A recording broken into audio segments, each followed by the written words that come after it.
আজকে সংখ্যালঘু সম্প্রদায়কে আমরা ভালো আছি, আমরা কিন্তু ভালো নাই। কালকে আমরা সেই ময়মনসিংহের আমরা সেই তারাকান্দিতে আমরা গিয়েছিলাম, সেখানে আমরা দেখেছি সেই সংখ্যালঘু পরিবারটি কি অসহায়ভাবে রয়েছে। তারা বিভিন্নভাবে হুমকি হচ্ছে সেই দুপুকে চন্দ্র দাসকে, সেই ভালুকে সেখানে যিনি চাকরি করে সেখানে তাকে লব ভ্যালিয়েন্স করে তাকে হত্যা করা হয়েছে।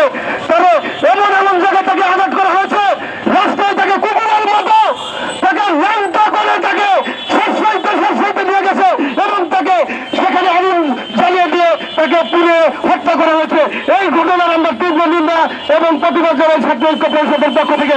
আপনারা দেখেছেন কিছুদিন আগে একজন মুক্তিযোদ্ধা সেই রংপুরের তারাগঞ্জের যোগেশরায় মুক্তিযোদ্ধা এবং মুক্তিযোদ্ধার বউকে নির্মমভাবে হত্যা করেছে, সেই ঘটনার আমরা তীব্র প্রতিবাদ জানাই।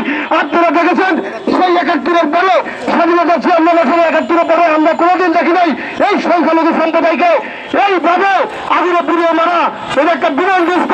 এই ২৪শে স্বাধীনতা হয়েছে, এই ২৪শে আমরা রাজপথে আন্দোলন সংগ্রাম করেছি, আমরা ছাত্র জনতা, আমরা সাধারণ শিক্ষার্থী হিসাবে আমরা সংখ্যালঘু সম্প্রদায়ের আমরা প্রতিনিধিত্ব করেছি এবং সংখ্যালঘু হাজার হাজার শিক্ষার্থীরা আন্দোলন করেছে রাজপথে। আমাদের কথা হচ্ছে এই ২৪শে আন্দোলনে বাংলাদেশ নতুন করে স্বাধীন হয়েছে, কেন এই ২৪শে আন্দোলনের পরে এই সংখ্যালঘু সম্প্রদায়ের উপর এইভাবে হামলা হবে, এইভাবে আমাদের কেন পুরানো হবে? জাতির কাছে প্রশ্ন।